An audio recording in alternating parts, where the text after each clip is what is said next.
The Influencer's Edge is brought to you by the Rapid Sales Accelerator. If you're ready to skyrocket your sales by 30% or more in just 90 days, then you need to claim your free training right now. You'll learn 4 words that will compel your prospects to trust you like they were children within the first 3 to 5 minutes of any conversation across any platform and any medium. You'll learn how to give your prospects objection amnesia, to crush objections like, I need to talk to my spouse, or I need more time to think it over, or it's too expensive. If you'd like to claim your free training now, go to www.paulrossbook.com. Do it before your competition does it now.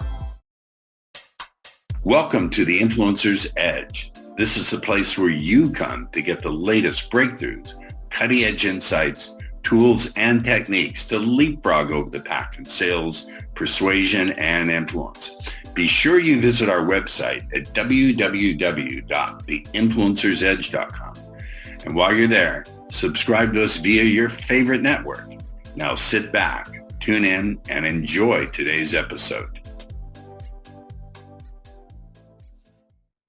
All right, welcome back to the Influencer's Edge. This is the show that colors outside the lines, disconnects the dots, and thinks outside the box. I warned my guest today that this is going to be a very odd podcast for him that he's never been on. You've probably been on hundreds of them, Rob. Do you prefer Rob or Robert? Rob is fine, thank you. Yeah, I've been on quite a few. I know. Our guest today is Rob Triggs. Rob, you are the creator of the Calm Sales Approach.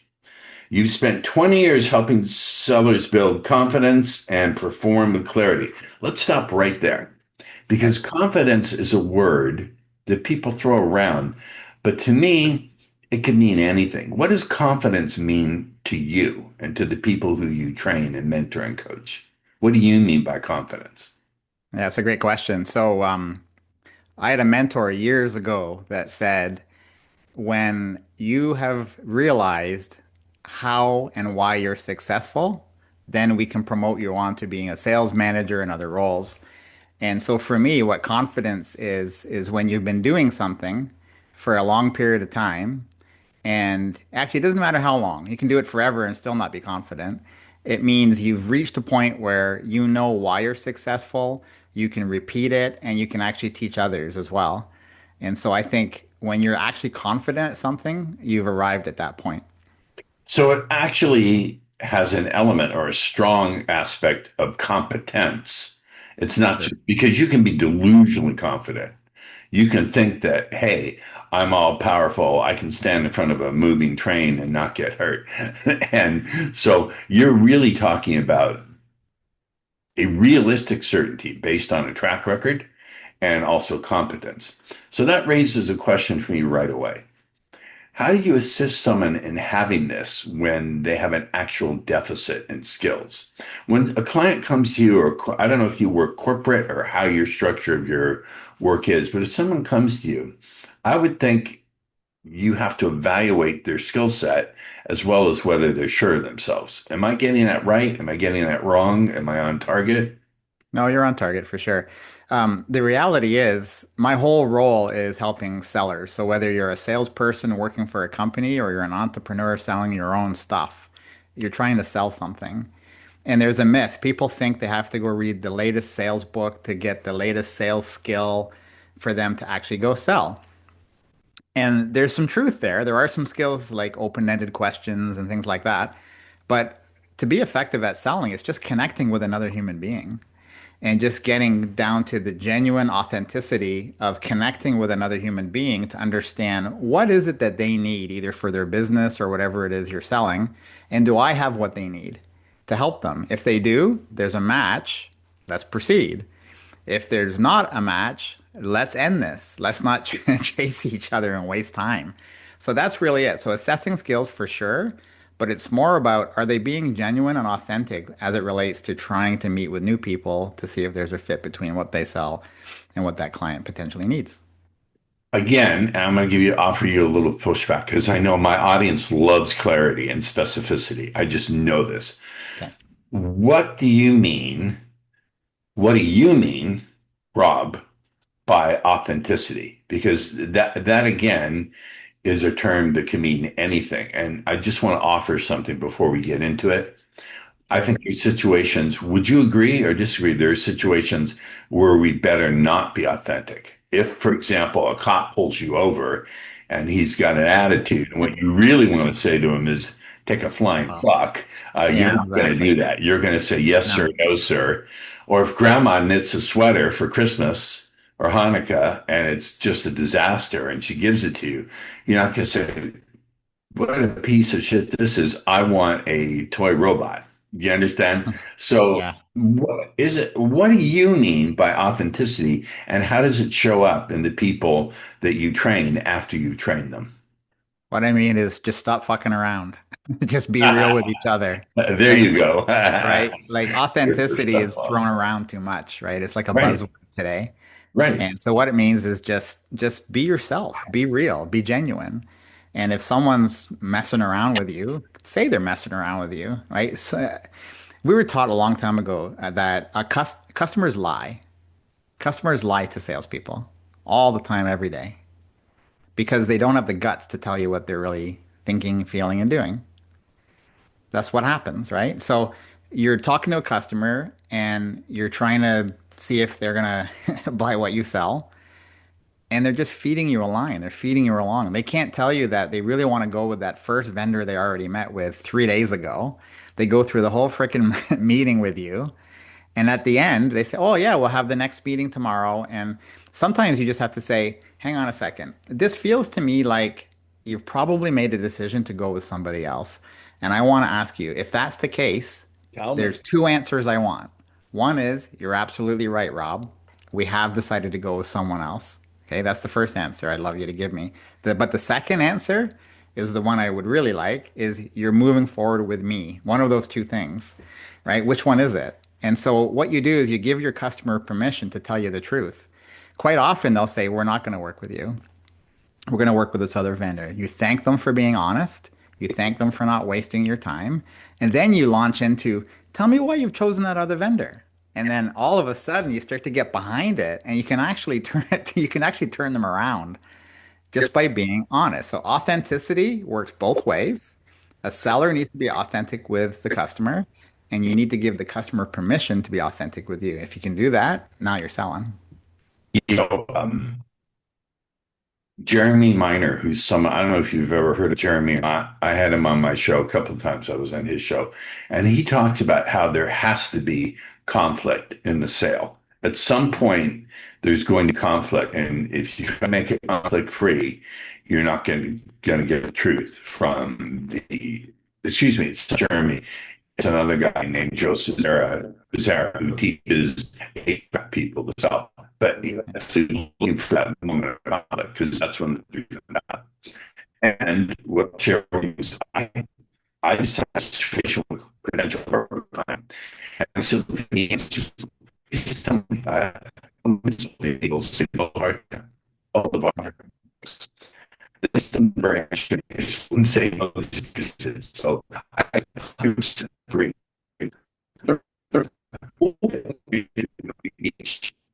People. Sorry.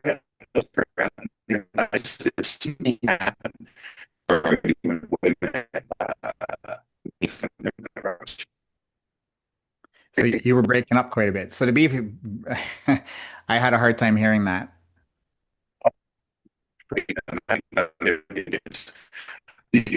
Just stumble on this way. It's something you said. I need to develop something different. I still didn't get that.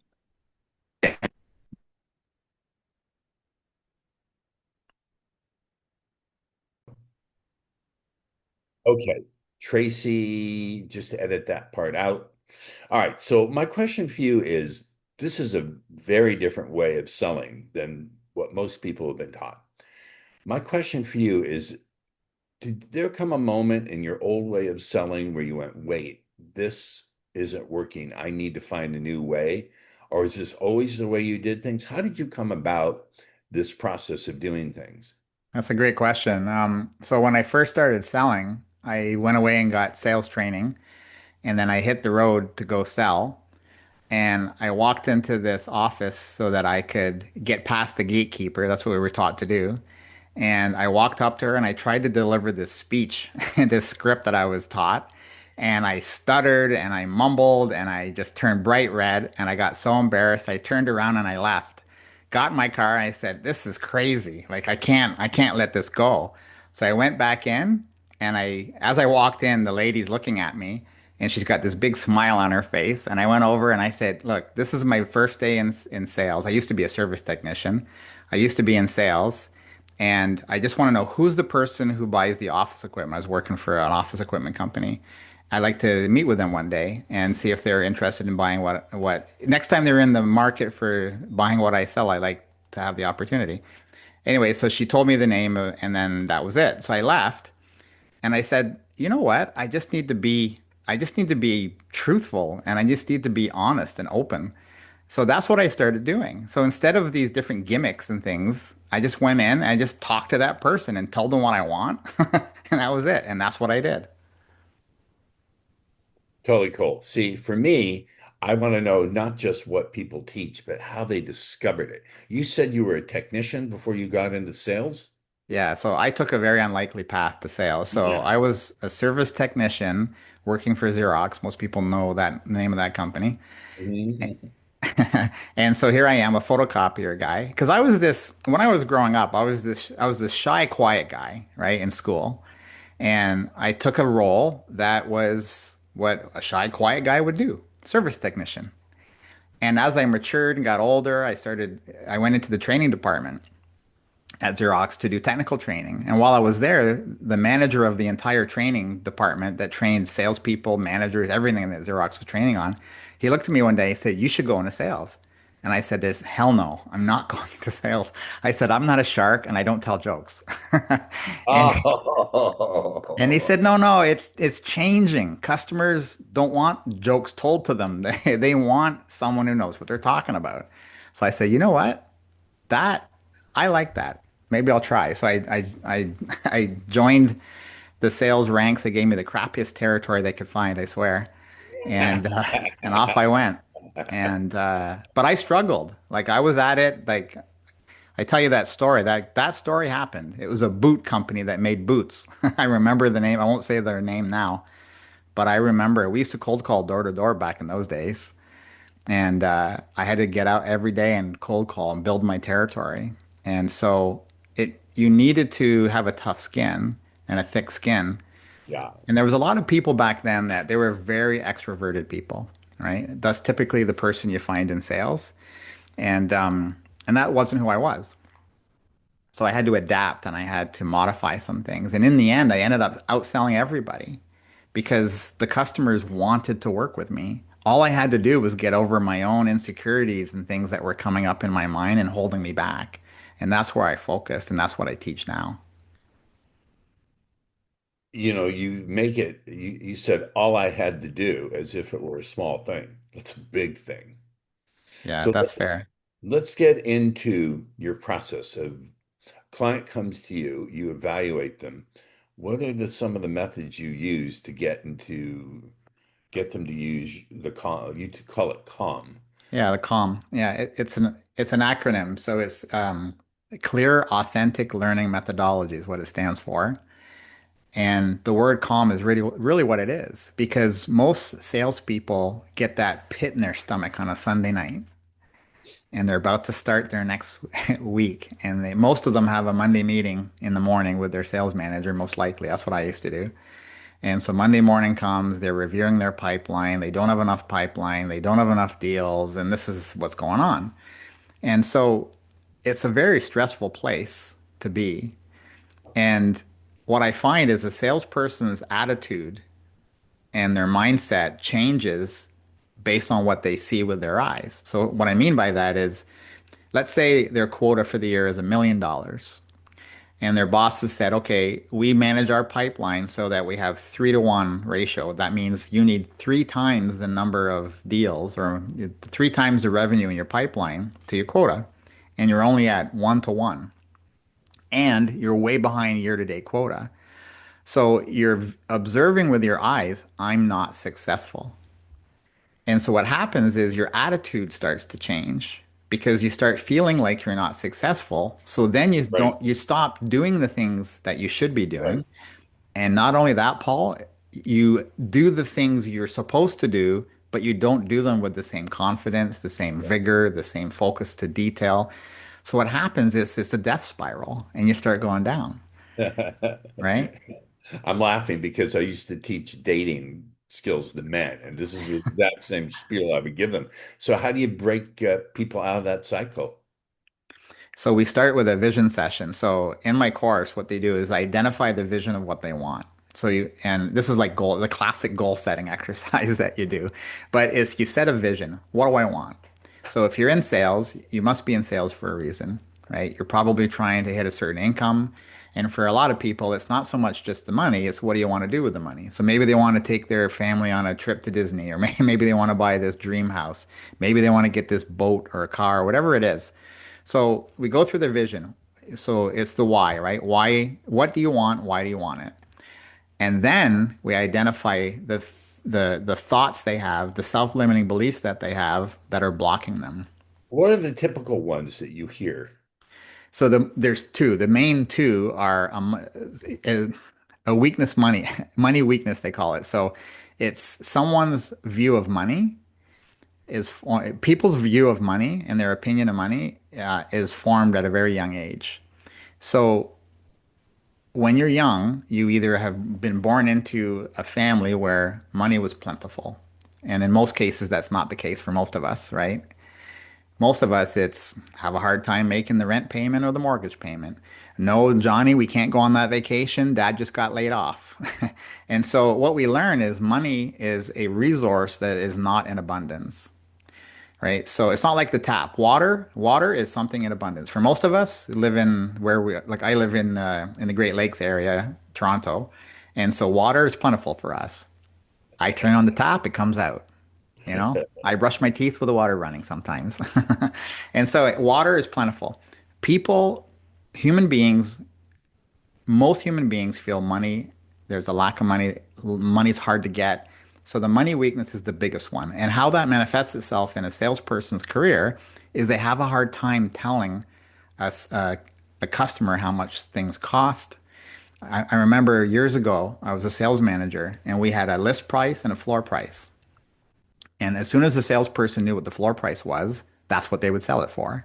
Ah, And then we came out with a manager's approved price, right? So if you go to your manager and get the special manager's price, then you can go a little bit lower. Guess how many people used that? As soon as they knew, everybody wanted to do that. And then it was the end of the quarter, and we came up with GM's lowest, like lower approved price. Guess how many people wanted that one once they knew it existed? Everybody. So this money weakness is the biggest thing, biggest thing. The second one, the second answer to that question is how people feel about sales. Most people view sales as this dirty thing. They have this opinion that selling is it's a bad thing. And I always say this. I say sometimes when you go off, when you finish your junior years in school and you come home and say, "Hey, mom and dad, I'm going to go to university and I'm going to be a lawyer." They pat you on the back, they give you a hug. Or I'm going to be a doctor. Pat you on the back, tell all their friends. What if you came home and said, I'm going to be a salesperson? Right? We have this belief that sales is this awful profession and it's bad. And it's not. If you think about it, selling something is an act of service. Someone has a problem. I have a product or service that might be able to help them. If we can get real with each other and I can effectively diagnose your situation and know whether or not what I have can help you, boom, there it is, right? So I'm like a doctor. I'm Dr. Rob. I think that's a key word that you leaned into, which is diagnose. One of my marketing mentors, he's a legend, Dan Kennedy. I don't know if you've Mm, heard of Dan Kennedy or not. no, Dan I don't. Dan Kennedy said the sale doesn't go to the person necessarily with the best solution. The sale goes to the person who can Right. most accurately diagnose the problem from the prospect's point of view. Yeah. And then you can offer the solution. So I really love that. That's really good point that you're bringing to my audience is that you have to be able to diagnose it. And if you're so eager or desperate to make the sale, you won't have the clarity to make the diagnosis.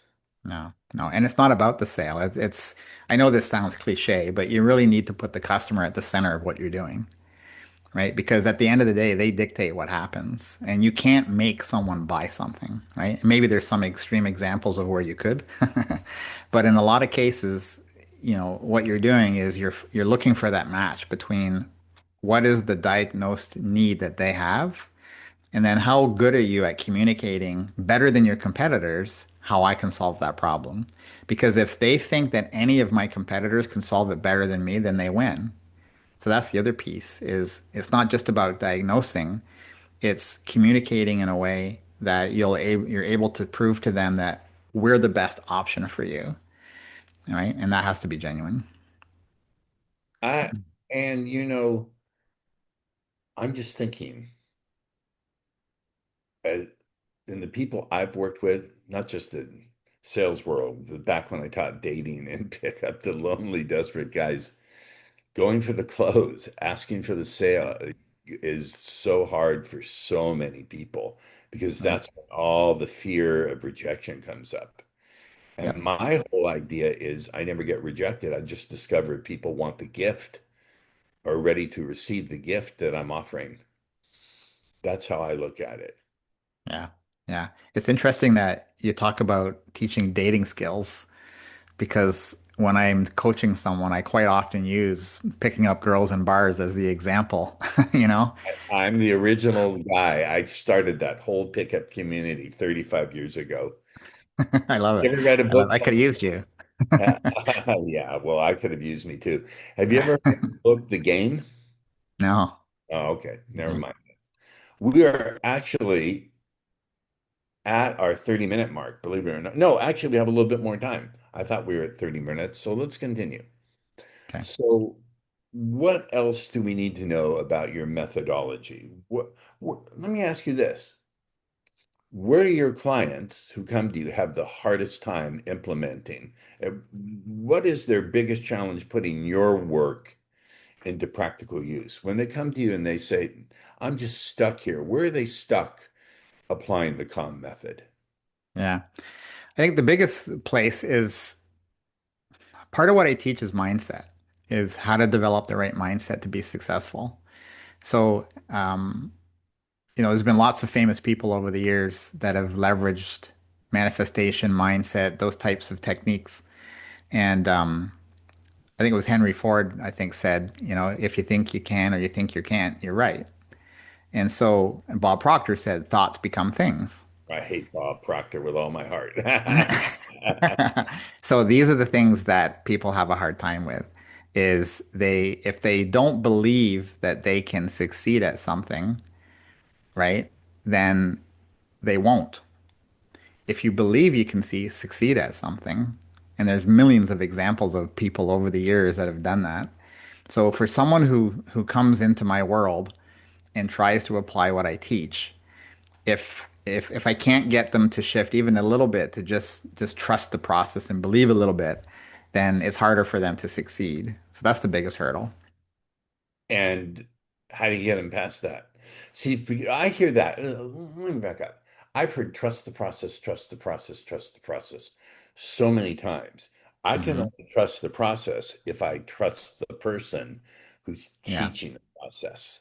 I've found in so many situations where it's quite an authoritarian situation where this is not you. I've never met an authoritarian Canadian, by the way. I love my Canadians.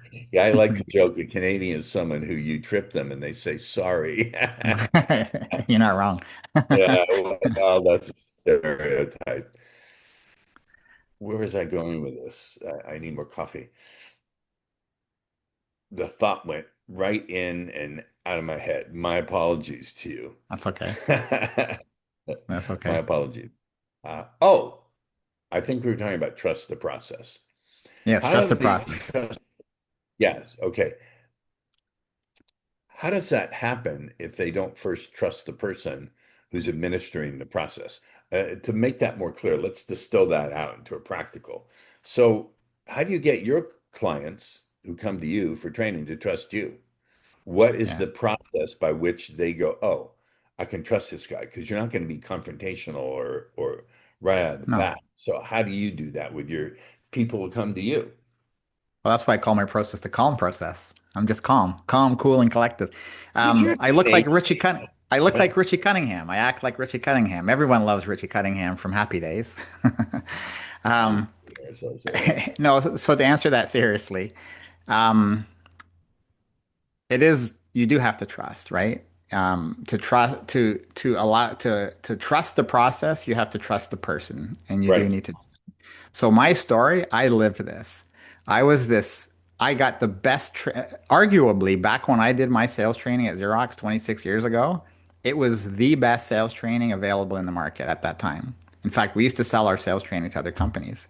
Yeah. I knew everything about the product. I was a service technician in that, right? I was a service technician. I knew everything about the product. So I knew my product. I got trained by the best, right? I finished really high in my class, probably not highest, but almost. And I go out there to sell, and I'm failing. I got 6 months into my career, and I wasn't succeeding. I was going to go back to service, back to my comfort zone. And my brother said, "No, don't do that. I'm going to send you a book about positive mental attitude." And I go, okay, I'm gonna read this stupid book about positive mental attitude. And so I got the book, and man, I devoured it. And that book is sitting in a shadow box behind me. That's the actual book from 26 years ago. I can't. Napoleon Hill, Success Through a Positive Mental Attitude. It's Oh, a that's another very, guy I want to crucify. yeah, you either believe it or you don't, right? This kind of stuff. Oh, no, no, no, no, no, no. No. I partially believe it, and Okay. I find that it can lead to delusional thinking for some people, not all people, but for some people, they'll have this positive mental attitude, but then they're unwilling to take the feedback from the environment that says, oh, I need to correct here, I need to correct it. Yeah. I think it has to be balanced. This is just push back on me because I'm pushing back on you. I think it Yeah. has to be balanced with clarity and a willingness to look and see, oh, you know what? I have an actual skills deficit. My negativity is based on a reality that I have things that I don't know how to do well.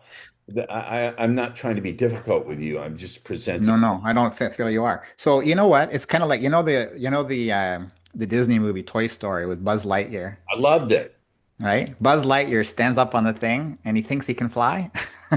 And he puts out his little pop out and he jumps off and he crashes to the ground every single time, right? So another analogy is American Idol.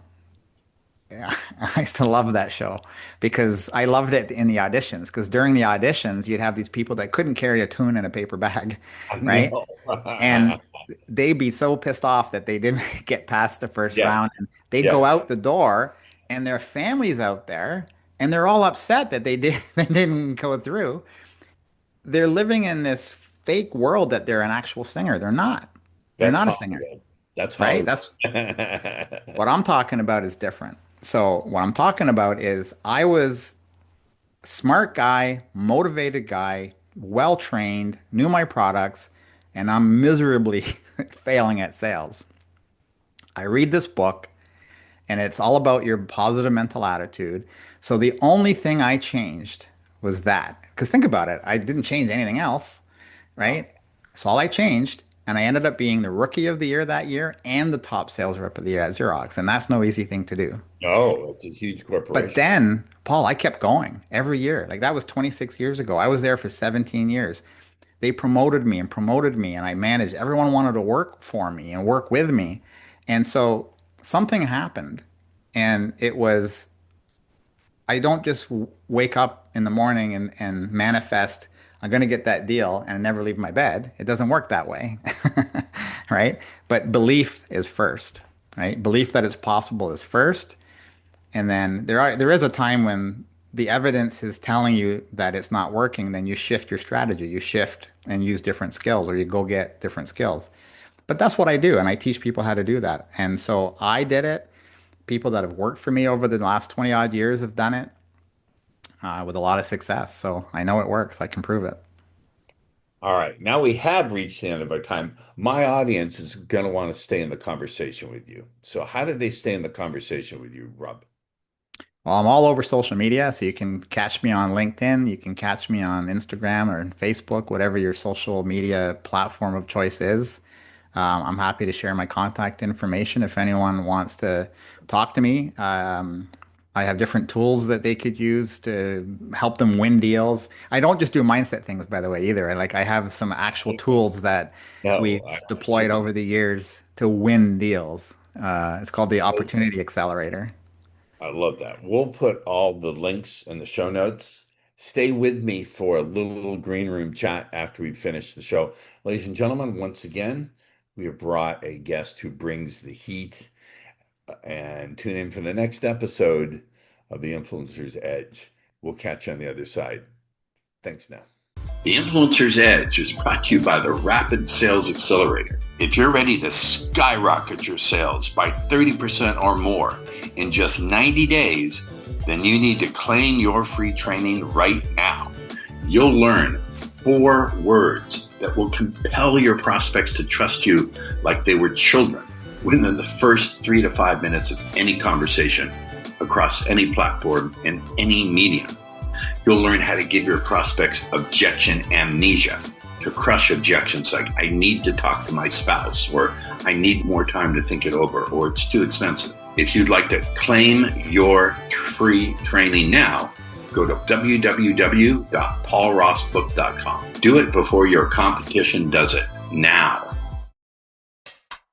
Thank you for tuning in to the Influencer's Edge, where you get the latest breakthroughs, cutting-edge insights, tools, and techniques so you can leapfrog over the pack in sales, influence, and persuasion. Remember to visit our website at www.theinfluencersedge.com to enjoy even more great episodes like this one.